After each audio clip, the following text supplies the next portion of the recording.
तो दोस्तों आज हम फिर से आपके लिए लेकर आए हैं देश दुनिया की सभी ताजा बड़ी खबरें। फटाफट एक एक कर विस्तार से आज आपको बताएंगे, तो वीडियो को अंत तक जरूर देखें। दोस्तों वीडियो बनाने में हमें काफी मेहनत लगी है, तो वीडियो को लाइक जरूर कर दें। जहाँ दोस्तों पहली खबर में आपको बताएंगे जो बिग ब्रेकिंग न्यूज सामने निकल कर आ रही दोस्तों कि कृषि कानून को लेकर मोदी अमित शाह के बाद अंबानी पर फूटा किसानों का गुस्सा।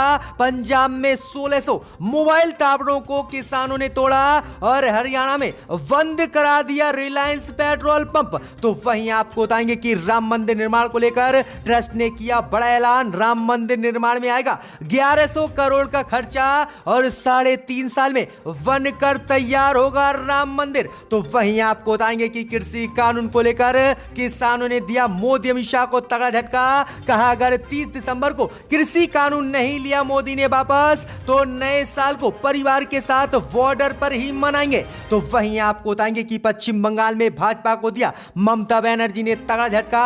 जेपी नड्डा पर हमले के समय ड्यूटी पर रहे आईपीएस का ममता बनर्जी ने किया प्रमोशन। तो वहीं आपको बताएंगे कि बिहार भाजपा में पड़ी फूट, नीतीश के समर्थन में उतरे सुशील कुमार मोदी हो सकते हैं जेडीयू में शामिल। तो वहीं आपको बताएंगे कि कर्नाटक की भाजपा सरकार ने गौकसी पर लगाया बैन। गौ हत्या करने वाले पर 7 साल की कैद की सजा, 5 लाख रुपए तक का है जुर्माना। तो वहीं आपको बताएंगे कि कृषि कानून को लेकर अंबानी अडानी के बाद अब बाबा रामदेव के उत्पादों का भी किसानों ने किया बहिष्कार। हरियाणा के किसान अध्यक्ष का ऐलान, अब बाबा रामदेव के भी प्रोडक्टों का करेंगे पूरे देश में बहिष्कार। तो बढ़ गई है बाबा रामदेव की मुश्किलें। सभी खबरों को आपको एक एक कर बताएंगे, वीडियो को लाइक कर दें। इसी बीच बट दोस्तों पहली खबर की ओर जो बिग ब्रेकिंग न्यूज सामने निकल कर आ रही दोस्तों कि कृषि कानून को लेकर किसानों का फूटा अंबानी अडानी पर गुस्सा।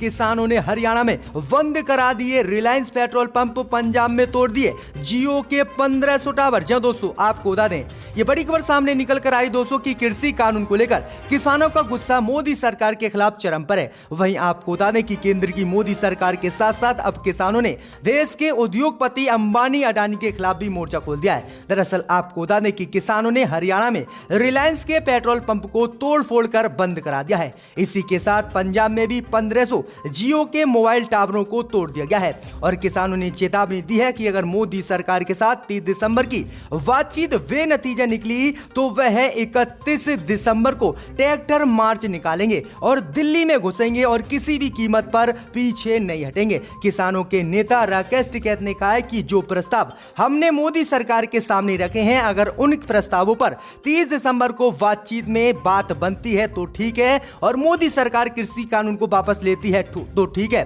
अगर मोदी सरकार ने 30 दिसंबर की बातचीत में कृषि कानून को वापस नहीं लिया तो वह पूरे देश में 31 दिसंबर को ट्रैक्टर मार्च निकालेंगे और दिल्ली में घुसेंगे। तो ये बड़ी अपडेट आ रही कि बुरी तरह से अंबानी अडानी के साथ अब मोदी सरकार के खिलाफ भी किसान हो गए हैं। इसी बीच बट दोस्तों अगली खबर की ओर तो राम मंदिर निर्माण को लेकर ट्रस्ट ने किया बड़ा ऐलान। राम मंदिर के निर्माण पर आएगा 1100 करोड़ रुपए का खर्चा। जहां दोस्तों आपको बता दें ये बड़ी खबर सामने निकल कर आ रही दोस्तों कि अयोध्या में बन रहे राम मंदिर निर्माण का काम तेजी से चल रहा है। इसके लिए हजारों की संख्या में मजदूर और कारीगर काम कर रहे हैं। ऐसे में सभी लोगों को आशंका थी कि आखिरकार राम मंदिर निर्माण में कितने रुपए का खर्चा आएगा और कितने दिनों में यह मंदिर बनकर तैयार हो जाएगा। इसी को लेकर आज राम मंदिर ट्रस्ट ने एक रिपोर्ट जारी की है। रिपोर्ट के मुताबिक राम मंदिर निर्माण में करीब 1100 करोड़ रुपए का खर्चा आएगा और वहीं आपको बता दें कि 3.5 वर्षों में राम मंदिर बनकर तैयार हो जाएगा। इसकी योजना की जानकारी राम मंदिर ट्रस्ट ने आज खुद दी है। तो ये बड़ी अपडेट आ रही कि 1100 करोड़ रुपए का खर्चा राम मंदिर निर्माण में आने वाला है। इसी बीच बट दोस्तों अगली खबर की ओर तो कृषि कानून को लेकर किसानों ने दिया मोदी अमित शाह को तगड़ा झटका। गाजीपुर बॉर्डर पर बैठे किसानों ने किया ऐलान, नया साल परिवार के साथ यहीं पर मनाएंगे और दिल्ली वासियों को भी दे दिया है न्योता। जहां दोस्तों आपको बता दें ये बड़ी खबर सामने निकल कर आ रही दोस्तों की कृषि कानून को लेकर पिछले करीब 1 माह से भी अधिक समय से दिल्ली में धरने पर बैठे किसानों ने सोमवार को मोदी सरकार को झटका देते हुए ऐलान किया है कि वह नए साल का जश्न अपने अपने परिवारों के साथ दिल्ली के बॉर्डर पर ही मनाएंगे। किसान नेताओं ने दिल्ली वासियों से भी अपील की है कि वह भी इस साल नए साल का जश्न किसानों के साथ मिलकर दिल्ली बॉर्डर पर मनाएं और किसानों के हौसले को बढ़ाएं। गाजीपुर में धरना का संचालन कर रही कमेटी ने ऐलान किया है कि इसके लिए बाकायदा तैयारी भी की जा रही है। महिलाओं को यहाँ सुविधा देने और उनके रहने सहने के इंतजाम के लिए एक अलग कमेटी का गठन भी कर दिया गया है। बाकी जगहों की तरह गाजीपुर बॉर्डर पर भी पिछले कई दिनों से क्रमिक अनशन किसान आंदोलन को लेकर जारी है। वहीं किसानों ने ऐलान कर दिया है कि अगर मोदी सरकार कृषि कानून को वापस नहीं लेती है तो वह दिल्ली में नया साल बॉर्डरों पर ही अपने परिवारों के साथ मनाएंगे और घर वापस नहीं जाएंगे जब तक मोदी सरकार कृषि कानून को वापस नहीं ले लेती है। तो ये बड़ी अपडेट आ रही है, बड़ा झटका किसानों ने मोदी सरकार को दिया है। इसी बीच बढ़ते दोस्तों अगली खबर की ओर तो पश्चिम बंगाल से ममता बनर्जी ने मोदी अमित शाह को दिया तगड़ा झटका। नड्डा पर हमले के समय ड्यूटी पर रहे आईपीएस का ममता बनर्जी ने किया प्रमोशन। जी दोस्तों, आपको बता दें ये बड़ी खबर सामने निकल कर आ रही दोस्तों कि आज ममता बनर्जी ने पश्चिम बंगाल से मोदी अमित शाह को तगड़ा झटका दिया है। दरअसल आपको बता दें कि केंद्रीय गृह मंत्रालय द्वारा भाजपा के राष्ट्रीय अध्यक्ष जेपी नड्डा के काफिले पर हमले के दौरान ड्यूटी पर तैनात रहे आईपीएस अधिकारी में से एक का ममता बनर्जी ने प्रमोशन कर दिया है, जबकि एक आईपीएस को ममता बनर्जी ने हटा दिया है। ममता बनर्जी सरकार ने केंद्रीय प्रतिनियुक्ति आदेश जारी किए जाने के एक पखवाड़े से अधिक समय बाद यह कार्रवाई की है। नड्डा पर हमले के दौरान ये अफसर घटना स्थल पर ड्यूटी पर थे और इसी का अब प्रमोशन ममता बनर्जी ने कर दिया है। तो ये बड़ी अपडेट आ रही कि ममता बनर्जी लगातार भाजपाइयों को खूब पिटवा रही हैं और हमले करवाने के साथ साथ आईपीएस अधिकारियों का प्रमोशन कर रही हैं। तो ये बड़ी अपडेट आ रही है, बड़ा झटका ममता बनर्जी ने पश्चिम बंगाल में भाजपाइयों को दिया है। इसी बीच बढ़ते दोस्तों अगली खबर की ओर तो बिहार भाजपा में पड़ी फूट, नीतीश कुमार के समर्थन में उतरे सुशील कुमार मोदी। जी दोस्तों, आपको बता दें ये बड़ी खबर सामने निकल कर आई दोस्तों कि अरुणाचल प्रदेश में जेडीयू के 6 विधायकों को भाजपा में शामिल करने को लेकर बिहार में नीतीश कुमार और बीजेपी के बीच फूट पड़ी हुई है और नीतीश कुमार ने मुख्यमंत्री पद से इस्तीफा देने का भी ऐलान किया और भाजपा को लताड़ लगाई। इस बीच खबर सामने निकल कर आ रही है कि अब भाजपा के वरिष्ठ नेता सुशील कुमार मोदी से भी बीजेपी को तगड़ा झटका लगा है। जी हां दोस्तों, आपको बता दें कि मुख्यमंत्री नीतीश कुमार के समर्थन में भाजपा के वरिष्ठ नेता सुशील कुमार मोदी उतर आए हैं। सुशील कुमार मोदी ने भाजपा को झटका देते हुए कहा है कि बीजेपी ने ही नीतीश कुमार से आग्रह किया था कि वह सीएम बने और नीतीश कुमार हमारे आग्रह पर ही मुख्यमंत्री बिहार के बने थे। सुशील कुमार मोदी ने इस सवाल के जवाब में कहा है कि क्या बिहार की सरकार में समन्वयन की कमी है, पर कहा है कि बिहार में जेडीयू और बीजेपी दोनों की सरकार सही ढंग से चल रही है। तो यह बड़ी अपडेट आ रही है कि अब सुशील कुमार मोदी भाजपा से बागी हो गए हैं और नीतीश कुमार के समर्थन में उतर आए हैं, जो भाजपा के लिए खतरे की घंटी है। कहीं सुशील कुमार मोदी जेडीयू को ज्वाइन ना कर लें। इसी बीच बढ़ते दोस्तों अगली खबर की ओर तो कृषि कानून को लेकर अंबानी अडानी के बाद अब बाबा रामदेव को लगा तगड़ा झटका। बाबा रामदेव का उत्पादों का बहिष्कार करेंगे देश के किसान, हरियाणा के किसान अध्यक्ष ने किया ऐलान। जी दोस्तों, आपको बता दें ये बड़ी खबर सामने निकल कर आ रही दोस्तों कि कृषि कानून का विरोध कर रहे किसान अंबानी अडानी के बाद अब पतंजलि के उत्पादों का भी बहिष्कार करेंगे। भाकियू की हरियाणा इकाई के अध्यक्ष गुरनाम सिंह ने कहा है कि पतंजलि के उत्पादों का भी बहिष्कार किया जाना चाहिए। उन्होंने कहा है कि हमने पतंजलि के उत्पादों का बहिष्कार करने का फैसला किया है। हालांकि बहिष्कार के मामले में किसी से भी जबरदस्ती नहीं की जाएगी। इससे पहले हरियाणा में भाकियू नेता ने टोल प्लाजाओं को फ्री करवाया था। रोहतक में मीडिया से बातचीत में उन्होंने ये ऐलान किया है कि अंबानी अडानी के बाद अब बाबा रामदेव का भी देश के किसान बहिष्कार करेंगे, क्योंकि बाबा रामदेव किसानों के साथ ना खड़े होकर उद्योगपति मित्र और मोदी अमित शाह के साथ खड़े हुए हैं। तो यह बड़ी अपडेट आ रही है कि अब बाबा रामदेव की भी मुश्किलें बढ़ गई हैं और पतंजलि के प्रोडक्टों का भी अब किसान बहिष्कार करेंगे। इसी बीच बढ़ते दोस्तों अगली खबर की ओर तो कर्नाटक में गौ हत्या पर बैन, हत्या करने वाले पर 7 साल की कैद की सजा और 5 लाख रुपए का लगेगा जुर्माना। जी दोस्तों, आपको बता दें यह बड़ी खबर सामने निकल कर आई दोस्तों कि कर्नाटक की भाजपा सरकार ने गौ हत्या के खिलाफ कानून लाने का ऐलान कर दिया है और स्पष्ट किया है कि राज्य में गौ मांस मांस के सेवन पर कोई प्रतिबंध नहीं रहेगा, लेकिन गौ हत्या पर पूर्ण रूप से प्रतिबंध रहेगा।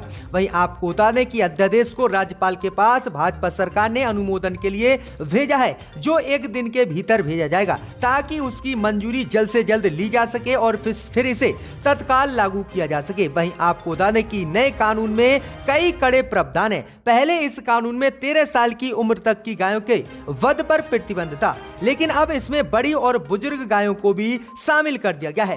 वहीं इस कानून के तहत राज्य में गौ हत्या पूरी तरह से प्रतिबंधित होगी। हालांकि बूचड़ खाने संचालित होते रहेंगे और भैंस के मांस के सेवन पर प्रतिबंध नहीं रहेगा। वहीं आपको बता दें कि इस कानून के तहत जो है अगर कोई गौ हत्या करता है तो उसे 7 वर्ष की कैद की सजा है और 5 लाख रुपए का जुर्माना है। तो ये बड़ी अपडेट आ रही है कि ये कानून अब कर्नाटक की भाजपा सरकार लागू करने वाली है। इसी बीच बढ़ते दोस्तों अगली खबर की ओर, तो अभिनेता रजनीकांत ने किया ऐलान, नहीं बनाएंगे राजनीतिक पार्टी। जी दोस्तों, आपको बता दें ये बड़ी खबर सामने निकल कर आ रही दोस्तों कि दक्षिण भारतीय सुपरस्टार रजनीकांत ने राजनीति में एंट्री करने के सभी प्रयासों पर आज विराम लगा दिया है। अभिनेता रजनीकांत ने ऐलान किया है कि वह राजनीतिक पार्टी नहीं बनाएंगे। ये जानकारी उन्होंने ट्वीट के माध्यम से आज दी है। दक्षिण भारतीय सुपरस्टार ने ट्वीट कर पार्टी न बनाने की घोषणा की है। दरअसल आपको बता दें कि रजनीकांत ने कहा है कि मुझे ये बताते हुए खेद है कि मैं राजनीतिक पार्टी का गठन नहीं कर रहा हूं। कई दिनों से कयास लगाए जा रहे थे कि रजनीकांत जल्दी अपनी राजनीतिक पार्टी का ऐलान कर सकते हैं। अपने इस ऐलान के बाद अभिनेता रजनीकांत ने इन सभी कयासों पर आज विराम लगा दिया है। वहीं आपको बता दें कि रजनीकांत ने स्वास्थ्य कारणों का हवाला देकर राजनीति में एंट्री न करने को वजह बताया था। वहीं आपको बता दें कि हाल ही में बीजेपी नेताओं से भी रजनीकांत मिले थे और आशंका जताई जा रही थी कि जल्द ही रजनीकांत अपनी पार्टी को लॉन्च कर सकते हैं, लेकिन अब इनकार कर दिया है रजनीकांत ने। इसी बीच बढ़ते दोस्तों अगली खबर की ओर, तो मुंबई में ईडी दफ्तर बना भाजपा कार्यालय, शिवसेना ने लगाए ईडी दफ्तर पर भाजपा कार्यालय के बैनर। जी दोस्तों, आपको बता दें ये बड़ी खबर सामने निकल कर आ रही है कि शिवसेना कार्यकर्ताओं द्वारा सोमवार दोपहर मुंबई में प्रवर्तन निदेशालय यानी ईडी की मुंबई शाखा के बाहर हिंदी में भाजपा के राज्य कार्यालय का एक बैनर लगा दिया है। बता दें कि शिवसेना नेता संजय रावत की पत्नी को पीएमसी बैंक धोखाधड़ी मामले में केंद्रीय एजेंसी द्वारा नोटिस भेजा गया। इस नोटिस पर संजय रावत ने आक्रामक तरीके से बीजेपी को घोड़ने की कोशिश की। बीजेपी पर हमला करते हुए उन्होंने बीजेपी कार्यालय ईडी दफ्तर को बताया था और कहा था कि ईडी भाजपा के इशारों पर काम कर रही है और जो भाजपा कह रही है उसी नेता के घर रेड मार रही है। इसी को लेकर शिवसेना कार्यकर्ताओं ने ईडी के कार्यालय पर भाजपा प्रदेश कार्यालय लिख दिया है, जिसके बाद बवाल खड़ा महाराष्ट्र में हो गया है। तो ये बड़ी अपडेट आ रही है कि अब शिवसेना भाजपा से पीछे हटने को तैयार नहीं है। लगातार आक्रामक रवैये भाजपा पर शिवसेना अपना रही है। इसी बीच बढ़ते दोस्तों अगली खबर की ओर, तो कृषि कानून को लेकर अब हरियाणा के पूर्व सीएम ओपी चौटाला ने किसानों को दिया अपना समर्थन। मोदी को पत्र लिखकर कृषि कानून को रद्द करने की है मांग। जी दोस्तों, आपको बता दें ये बड़ी खबर सामने निकल कर आ रही है कि हरियाणा के पूर्व मुख्यमंत्री और इंडियन नेशनल लोक दल के राष्ट्रीय अध्यक्ष ओम प्रकाश चौटाला ने प्रधानमंत्री मोदी को पत्र लिखकर कृषि कानून को रद्द करने की अपील की है।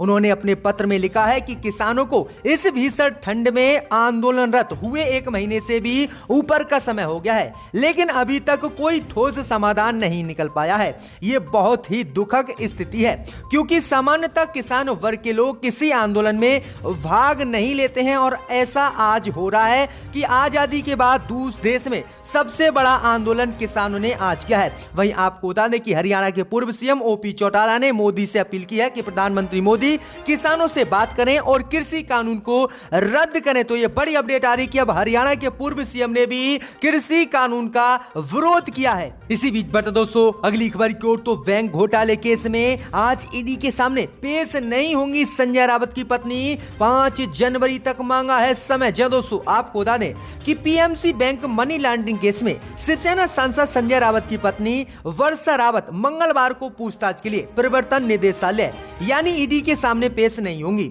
उन्होंने पीएमसी बैंक घोटाले मामले में पेशी के लिए एजेंसी से 5 जनवरी तक का समय मांगा है। उन्हें प्रवर्तन निदेशालय ने पूछताछ के लिए 29 दिसंबर को बुलाया था।